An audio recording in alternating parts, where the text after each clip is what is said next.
Hello, my name is Josh Mundy. I am making my first vlog here, and I've decided that my very first video would be my time as a Jehovah's Witness. So to give a little background, my mom was a born-in witness. My grandma was preached to door by a couple of witnesses, and when my grandma learned what they were teaching at the time, she immediately took it in and told her entire side of the family what she was learning. And she was pregnant with my mom at the time, so when my mom was born, she was immediately indoctrinated. Now, my grandpa, he had died a couple months after my mom was born from cancer. So I guess that was one of the reasons why my grandma kind of took the information, because the promise of the resurrection and all that.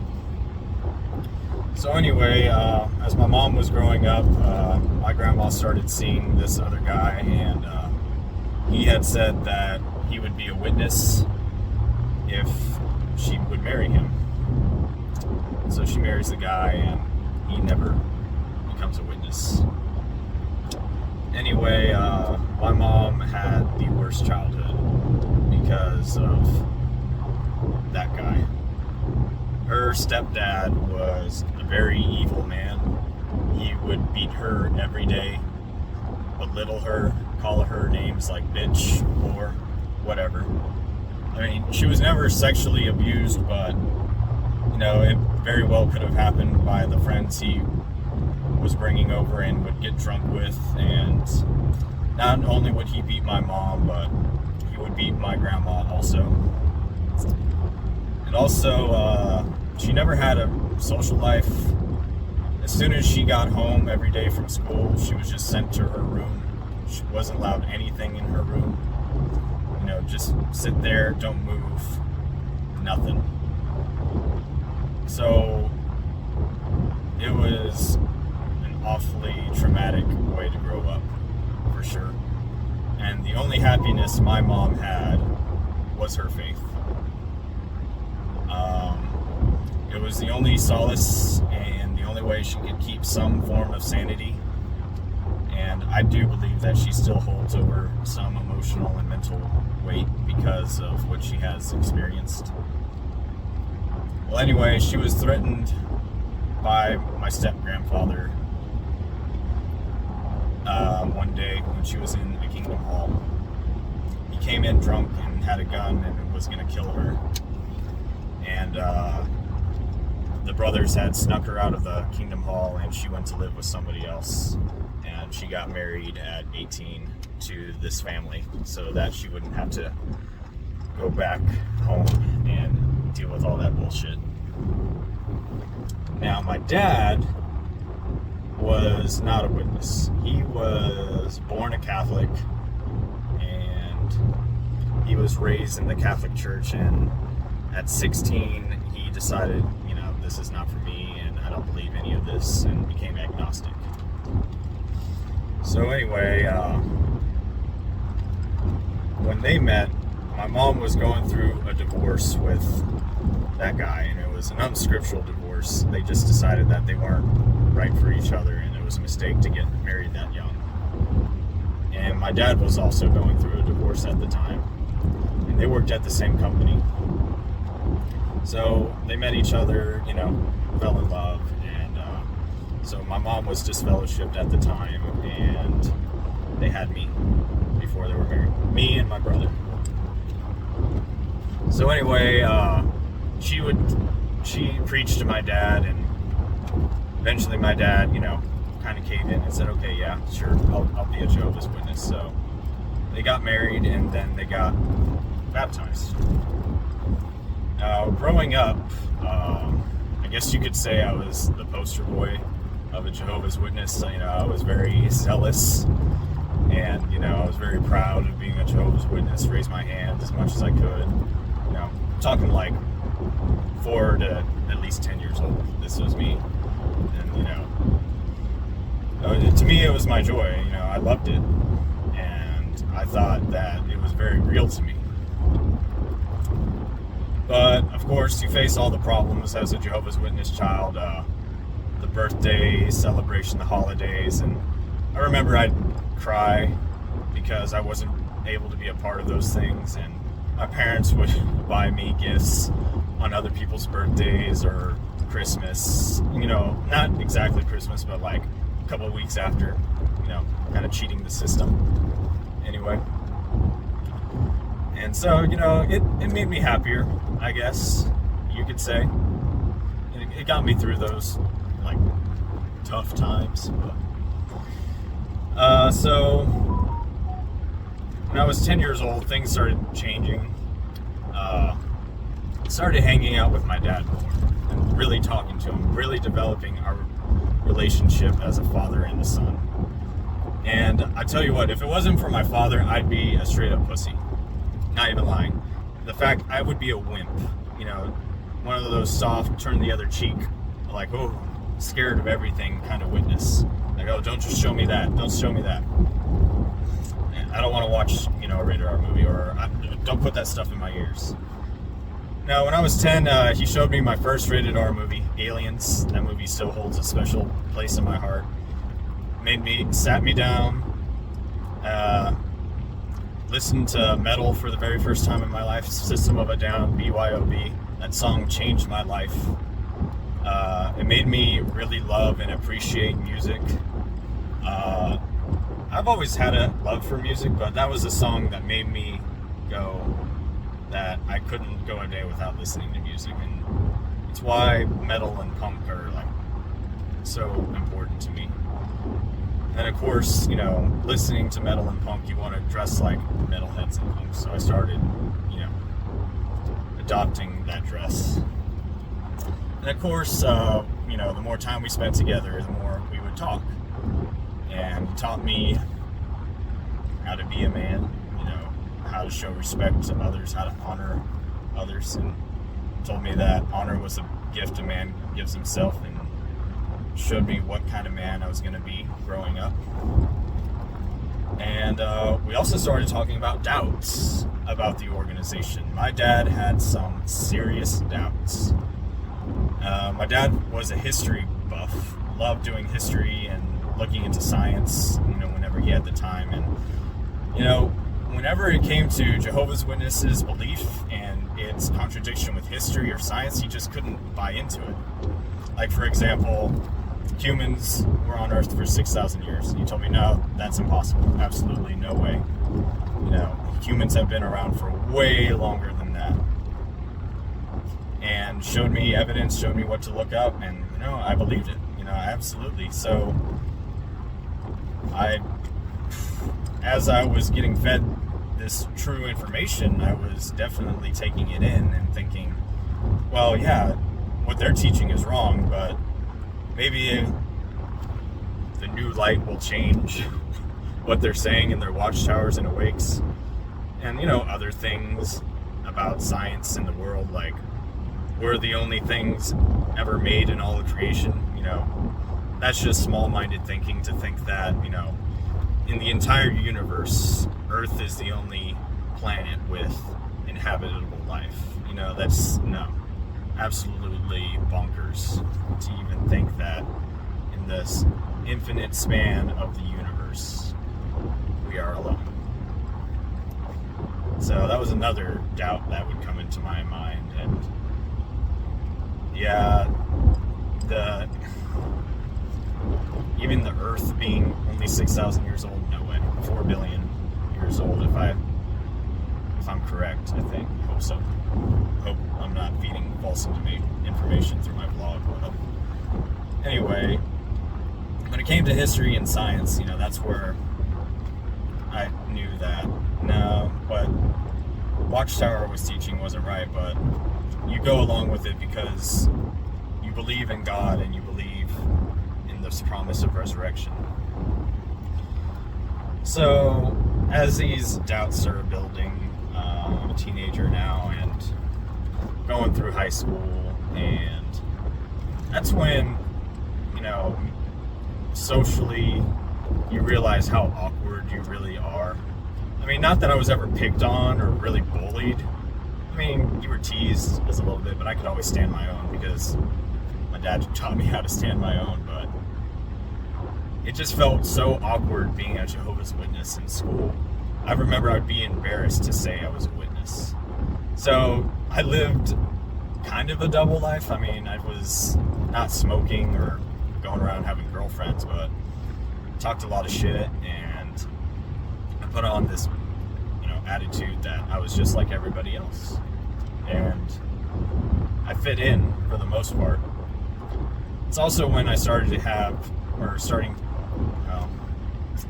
I had some serious depression starting in high school. About 16 is when I got my first job, and that's when I was starting to get more invited to parties and meet girls and all that. And I didn't do it out of the consciousness of being a good witness.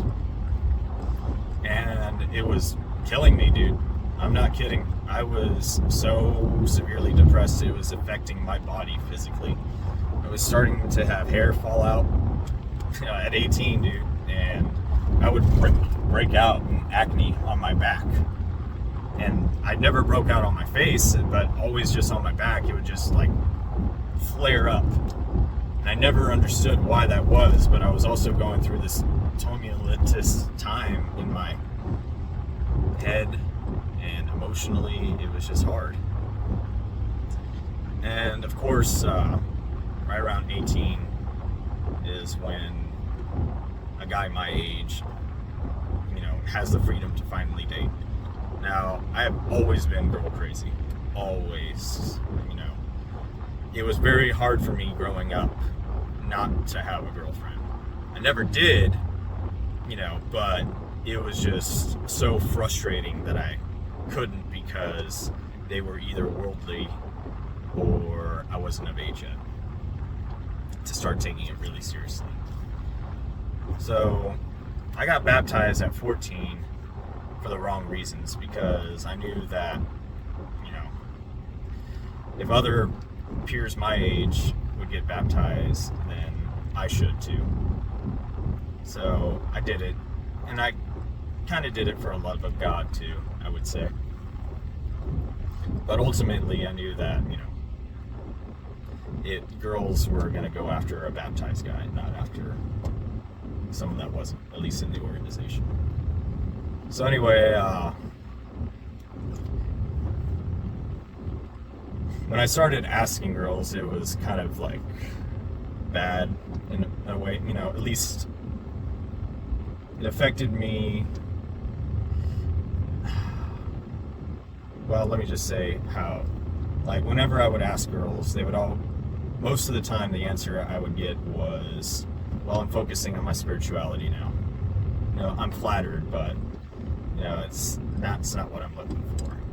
And at least to me, that didn't seem like they were telling the truth. It always seemed like they were lying, because I heard from my friends and their friends that, oh yeah, they're looking, but I knew it had to do with the way I dressed and the way I would, or me bragging about the music I listened to, because I would always wear black in the Kingdom Halls, and even in parties, Jehovah's Witness parties, I was still dressing like a skater, and Jehovah's Witnesses don't dress like that. So I was always like a black sheep of the family in the congregation. And so what does a sexually frustrated kid do? Well, he watches porn and he beats off so that he's okay, so that he can function, right? It's totally normal. My dad found out, he was like, dude, I'm just glad you're normal. I've been doing it all my teenage life, but he said, what he said really impressed me. It said, it's nobody's business to find out what you're doing. You don't have to go to the elders. Why do they get to decide that that's wrong? For doing something that is completely normal with your body. So that really impressed on me. So anyway,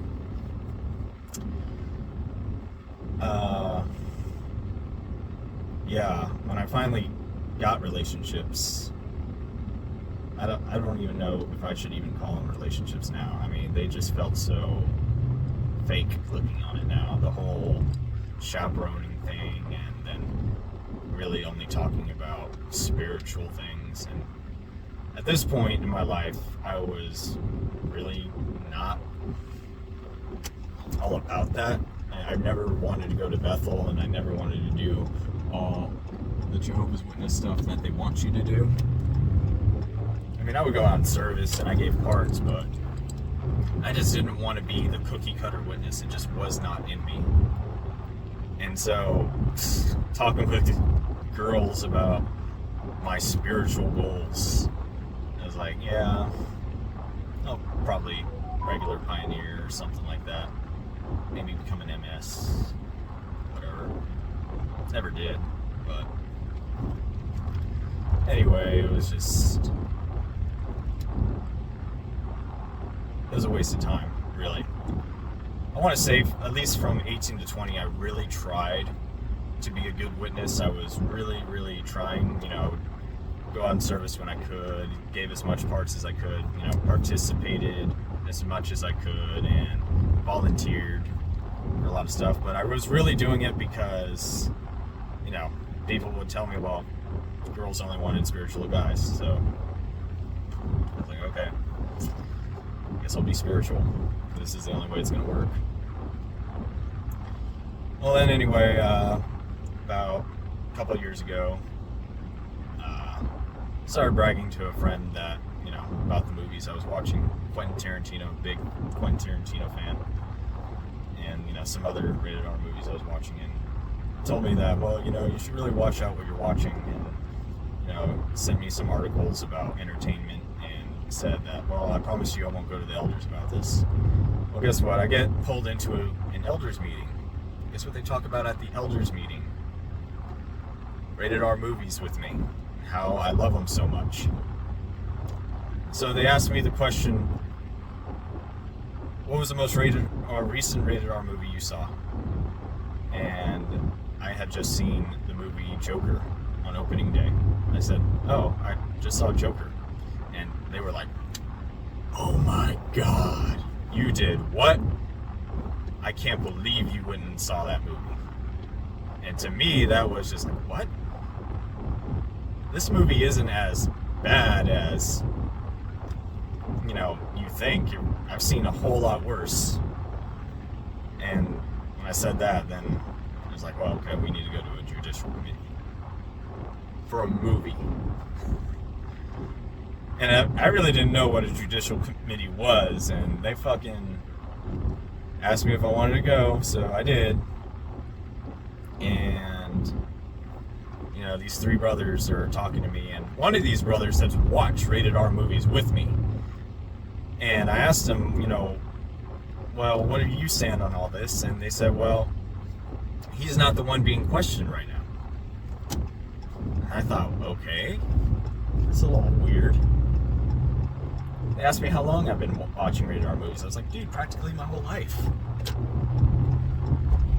And so, this one elder tells me that God must have not been listening to my prayers, because he knows that I was looking for, a girl to date, and that's why he wasn't listening to my prayers, was because I was watching rated R movies. And I was like, well, that doesn't make sense, because I always felt like he was always answering my prayers whenever I prayed for something specifically. So how do you know? And he told me that, well, maybe he was listening to a little bit, but overall he just was not listening to what I had to say, because of what I really want, what I really wanted. It's like, what? All right. Then he tells me my dad is a bad influence on me. Now, at this point, from 10 years old, I really started building my relationship with my dad, and my dad is my best friend. We got each other's backs, like, through thick and thin. There ain't no way that I was going to roll over for somebody else. And I said, no, I can't really admit that. My dad has been nothing but good to me my entire life. And this brother says to me, if you do not say your dad is a bad influence on you, then we can just end this meeting right now and you'll be disfellowshipped.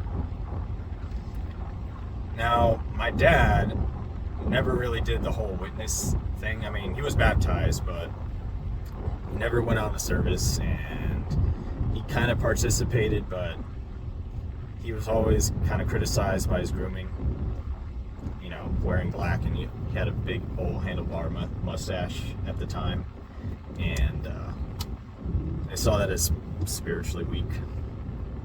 But he just knew that, that this organization wasn't all that it seemed to be, but just didn't know that it was a cult.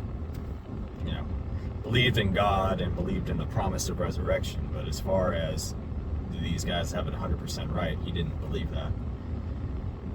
But at the time, I thought, man, if the resurrection's real and God is real, then I'll say what I have to say. And I said that my dad was a bad influence on me.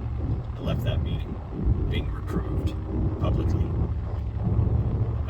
So anyway, that really pissed me off that I compromised my ideals and my honor for the sake of, not being disfellowshipped. I can't believe to this day that I said that, but I was really afraid that maybe this was the only way that I could stay in the organization and I'd still have a relationship with God. Well, come COVID, I was not at all very active in being a witness. So I wasn't going out in service. I wasn't really participating at the meetings. I was just taking a seat, and then, started COVID happening, and I just would show up on the Zoom meeting, but I wouldn't do anything. I was just really mad, and I hated that I had to sit and listen to it. And my mom was thinking maybe I should just move congregations and then that would solve the problem, but I didn't want to. I just didn't feel like changing it up. Now, during COVID, I'm realizing that, these so-called friends I had that were supposed to have my back, a lot of them weren't there for me, especially after some of them knowing I had depression, and then the whole reproval thing. They showed, whose friends they really wanted to be with, because as soon as I got reproved, they said, like, whoa, let's take a step back from him. So, yeah, I felt really alone, super alone, and the depression got worse. Yeah. I maybe had a couple of real friends, I could say, that I thought, wow, these are people that actually have my back, and I got theirs. But depression really, really started to get bad, and I started thinking about how I wanted my parents to find me, because I was such at a low point in life, and I thought that my relationship with God was a joke because of what the elders were telling me, and it just seems so wrong, all of it. Well, anyway, this is about April of last year. A girl I was following on Instagram, who I was attracted to, I made a move, and she wasn't a witness. Well, anyway, we got to start to talking, and guess what? I was really starting to feel like my loneliness was getting better, like through talking to another individual. I really, really felt that my depression was getting better. I started becoming more sociable. My dad even told me, for the first time in a long time, I seemed genuinely happy because I wanted to pursue a relationship with this girl. So because of COVID, we didn't meet up, but she was pretty near to me, and came June, I decided it'd be alright that we meet up and do something. Well, anyway, my dad got an anxiety attack that day, and I couldn't go out on the date, and I had to help him out because I was kind of afraid for my dad's health. And he started talking to me about, well, what if we're wrong, Josh? What if this really is the truth? You gotta think about how this could affect your relationship, with us, your parents and your family, your brothers. Physical brothers, I mean. So, I was really determined that I really liked this girl and I really wanted to make something happen. So anyway, I told him, well, let's just work through it and see what happens. And I had set something up for like a later date. I can't remember what it was, but I had left my phone out and, trying these plans, and guess who saw it? My mom. So she reads it and she just goes insane, starts texting this girl so many things like, don't, waste my son's youth, and my son won't follow your gods. I mean, absolutely crazy shit. And I was so mad that she did that she violated my privacy. But I felt so embarrassed at the same time that, this had never happened to me. I could not believe it. That my mom would just blow up somebody with messages about, don't you dare do that to my son. So anyway, she broke down that night, and I reluctantly thought that, alright, I'm just going to break it off. So I texted her the next day and broke it off because of the religion thing, and said that, because I'm a witness and you're not, it would just be really hard to pursue this, and it would cause a lot of heartache, and I don't want you to go through that. So she understood, and we broke up before we even really started anything, which sucks, because if anything, I just didn't want it to end that way. I didn't want it to end because of religion. I hate that the organization had one more thing to ruin for me. So when I did that, I fell back into depression, and I was like, man, it's just not right. It's not right that I should be suffering for an organization. So then I really was mad at the organization, and I didn't want to be part of any of their bullshit. I told even my friends that, you know what, I just want to be inactive. I don't want to do anything for the rest of my life for this organization. I don't want to, and not really even given any details about what happened, because I'm sure they'd go, oh, it's time for the elders. Because you were talking to some girl on Instagram and you were thinking about going on a date with her. Well, yeah, that sucks. If there's anything good that comes out of it, her and I are still good friends, and we talk to each other, and whenever I have to vent, she listens to me vent, and she's like my own personal therapist. She's great. Better than most friends I've ever had, to be honest. Especially in the organization.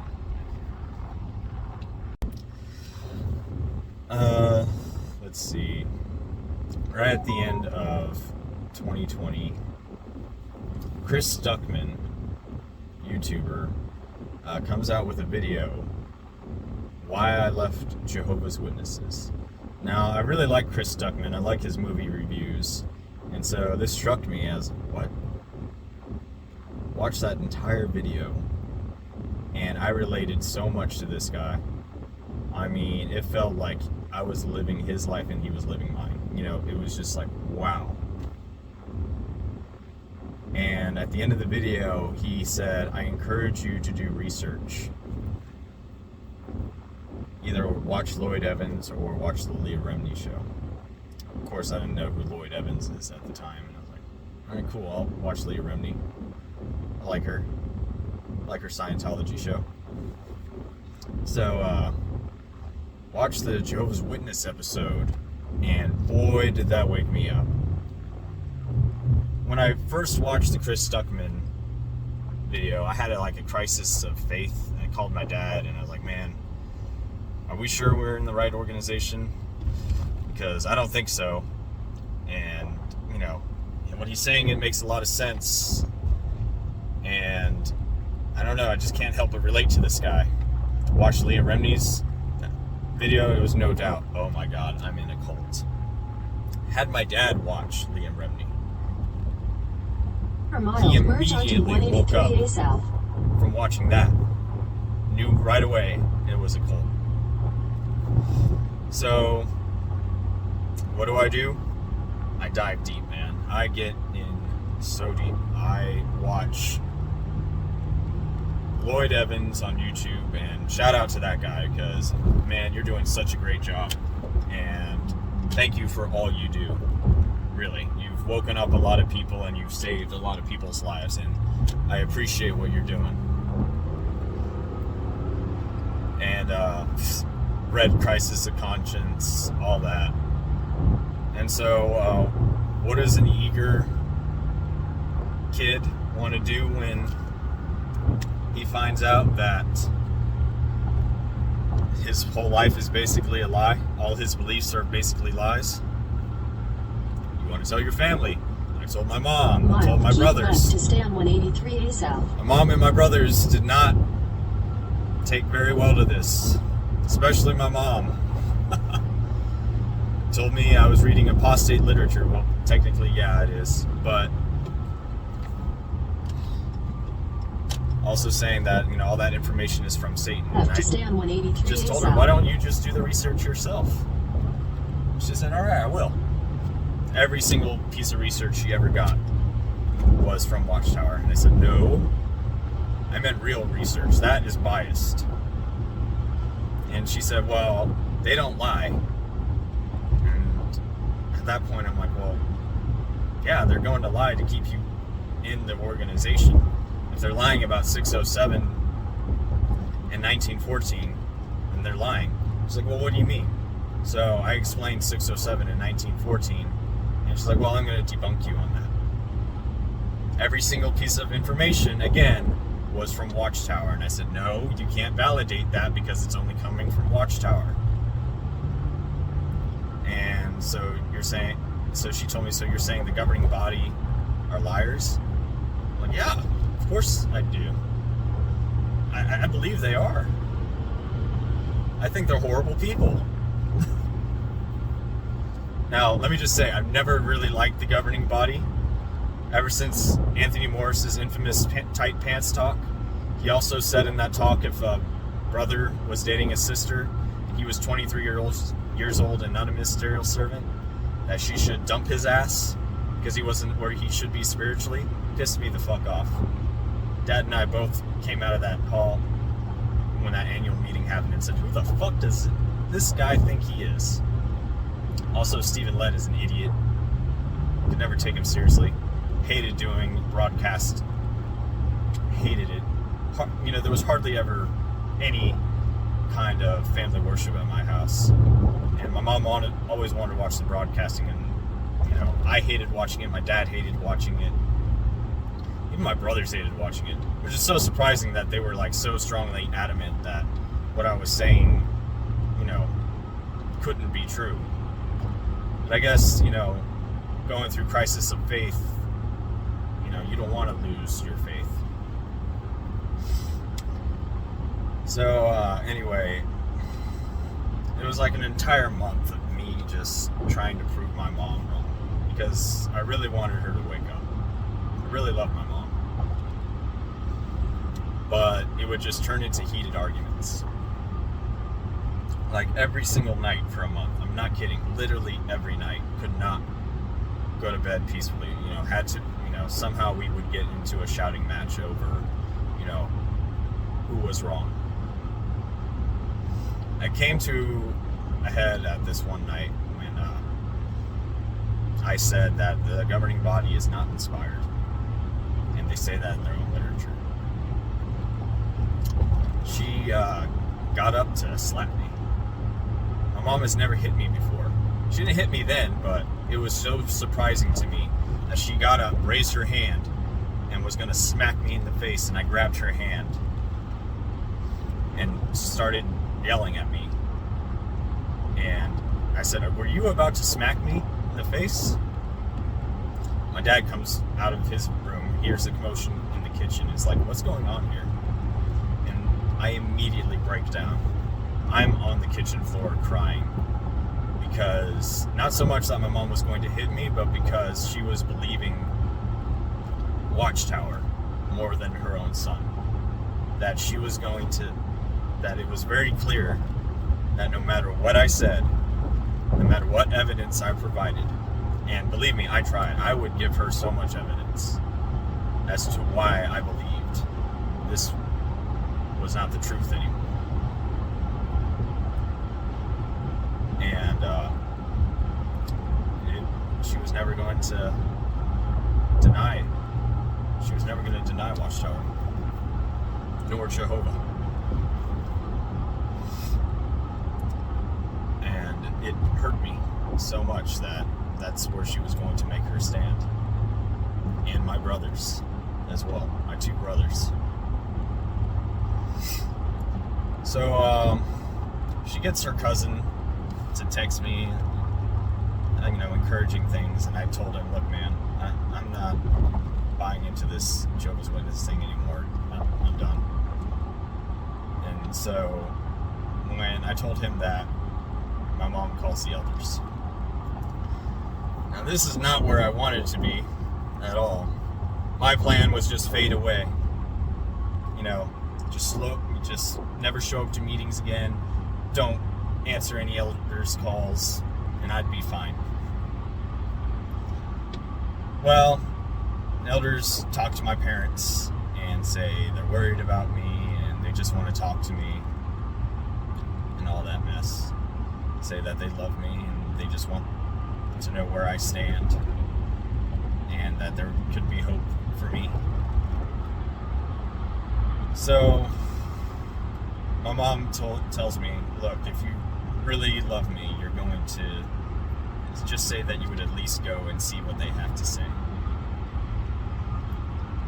I said, "Okay, I'll do Miles, take the exit toward Texas Farm to MRK Road 1325 Burnett Road." Anyway, so I said I would. So show up for this elders meeting in the Kingdom Hall. Crazy, right? But I had this strange sense of, oh man, this does not feel right.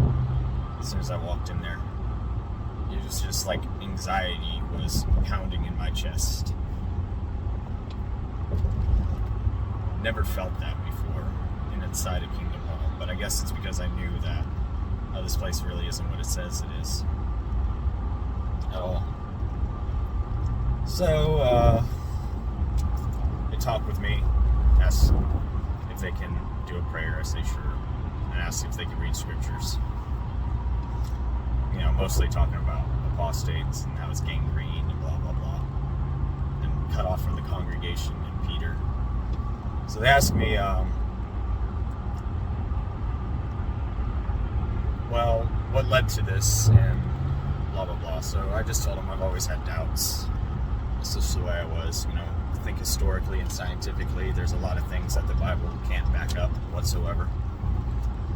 I didn't want to tell him too much. Take the exit toward Texas Farm to MRK Road 1325 Burnett Road. Because of what my dad told me, he said that the elders are not going to be on my side, and he was 100% right.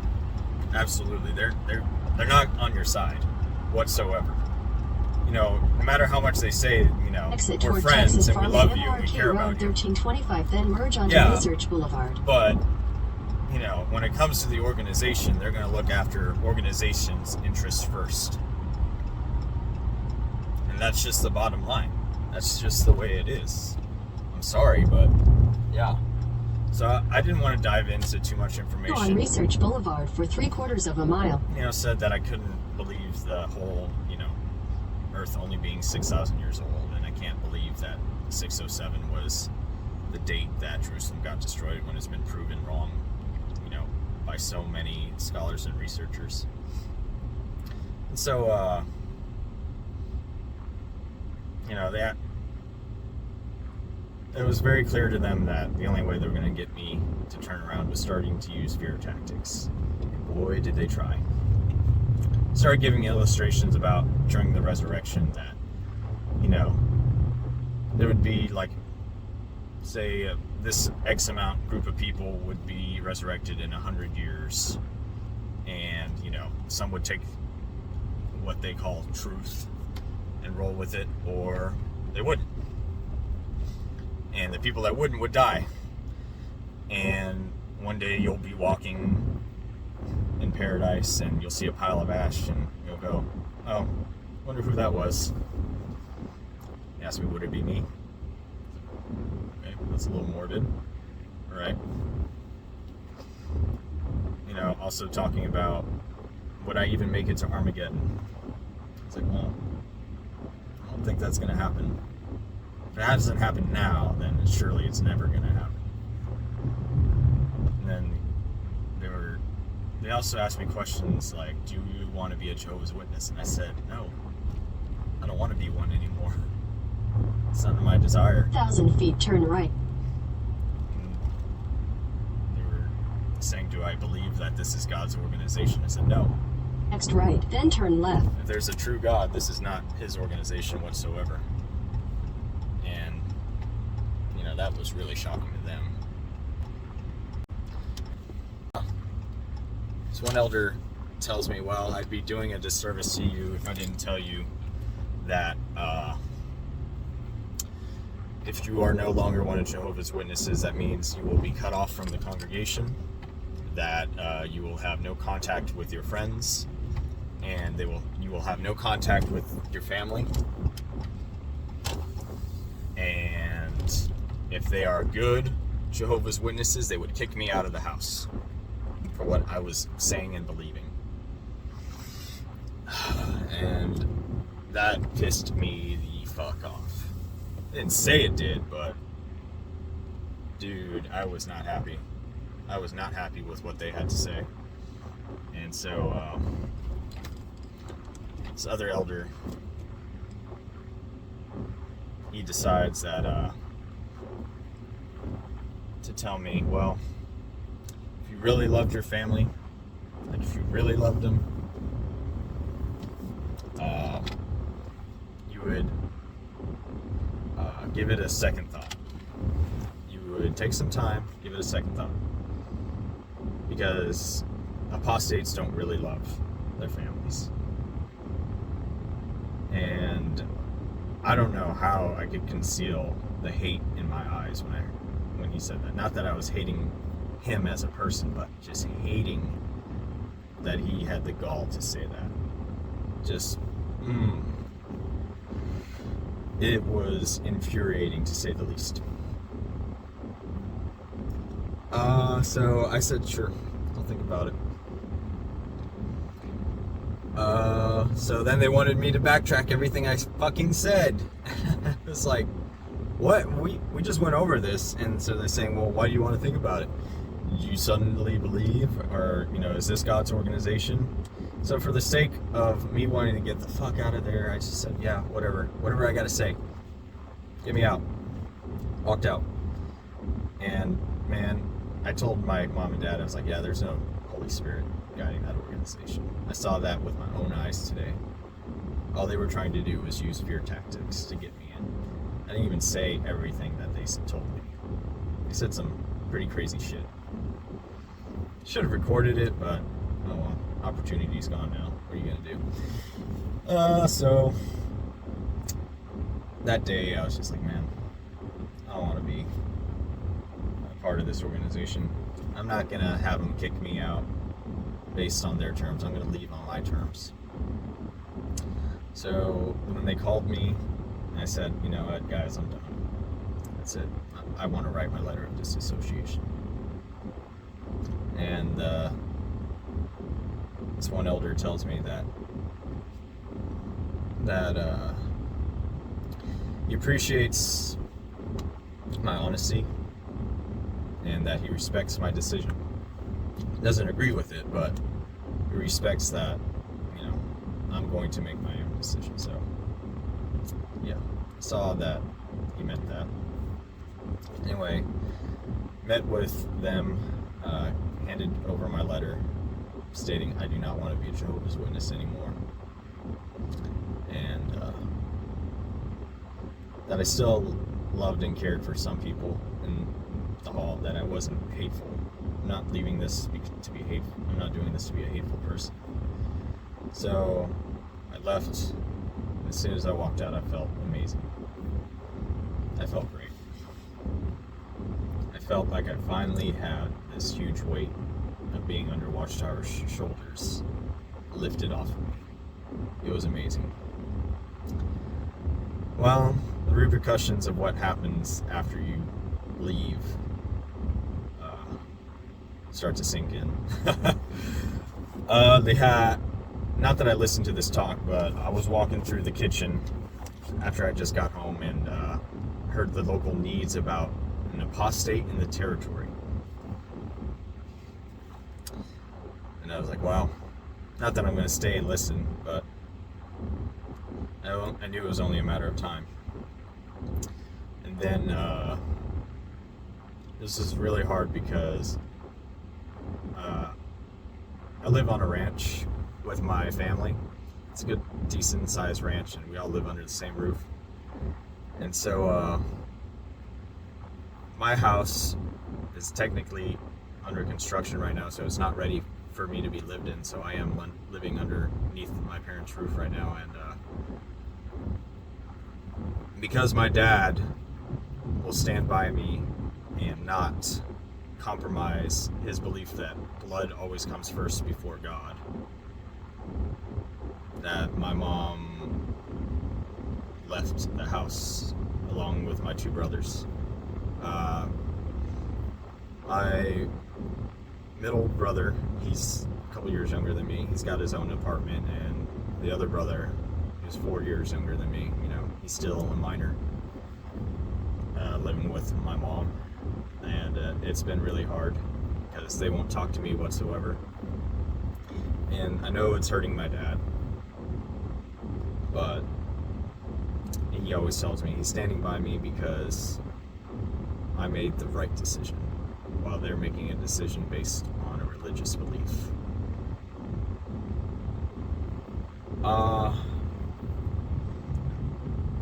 Not that I resent my decision. I mean, it sucks that my family, wants to take this stand, but I'm finally becoming the person I want to be. I really feel like that. And the friends that I have, outside of this organization have been nothing but supportive. They've really built me up, and they've really gotten me involved in being a more sociable person, and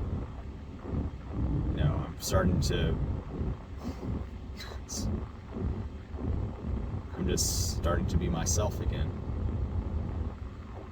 or myself truly, I should say. And I'm thankful for all these people that have helped me on this journey. I really am. They have been,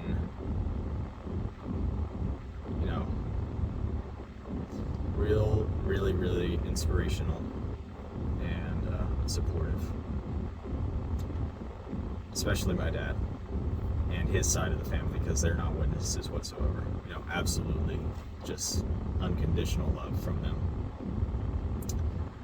So I would just say that it is worth it to leave, because the support system you have and can have outside of the organization is going to be amazing. And it may not feel like that because maybe your entire family is are Jehovah's Witnesses, but there's a lot of people out there, man, and there's a lot of witnesses that have left. I would encourage you guys to reach out and get with that community because they are truly amazing. They are awesome people. My purpose of this video is that I will at least get to one person to make him at least think about staying in the Jehovah's Witness organization and seeing that it's not really what it says it is at all. It's a cult. That's all there is to it. And they've been ruining people's lives. I mean, just look no further than the blood issue. Think of all the children that have died for the sake of God's name. It's horrible. You know, as a witness, you don't really think about it, but outside, you're just shocked. You're shocked about the blood issue. You're shocked about the child sex abuse cover-ups that have been going on. You know, you're always told that those things don't happen in God's organization. Yeah, you know, maybe some isolated incidences, but nothing on that huge of a scale. And when I watched the Australian Royal Commission came out on YouTube, well, when I watched it on YouTube, it just floored me. Absolutely floored me. Yeah, so I couldn't stay in this organization. I couldn't consciously stay in. Not after I knew what it was. I mean, to me as a person, I hate being a hypocrite. I hate being a liar. That's not who I am, you know. So why would I fake being inside this organization for the sake of, you know, not losing, you know, family and friends, but not being true to, you know, who I am as a person? Well, if I stayed in that organization, I wouldn't be holding my honor as a person or a man, you know, at all.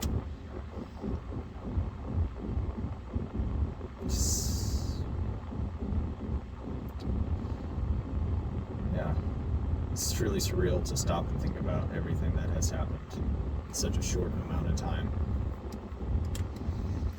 But, you know, life is glorious, and it will get better. It really will. There are so many bright days ahead, not just for me, but for everyone. You know, suck the marrow out of life, people, because this is our only life. We had this one chance. So what are you going to do with it? Well, I appreciate anyone who's watching. You know, it means a lot that you stuck around to the end of the video, and I wish you all the best. And if you guys ever want to reach out to someone, you know, I'll leave my social media information on the bottom in the description, so that way if anybody would like to reach out privately, they can. And maybe I could offer maybe a little words of encouragement. I don't know how helpful I can be, but I'll just try to be there for anyone that needs it. All right. Hope you guys have a good one, and stay safe. Peace out.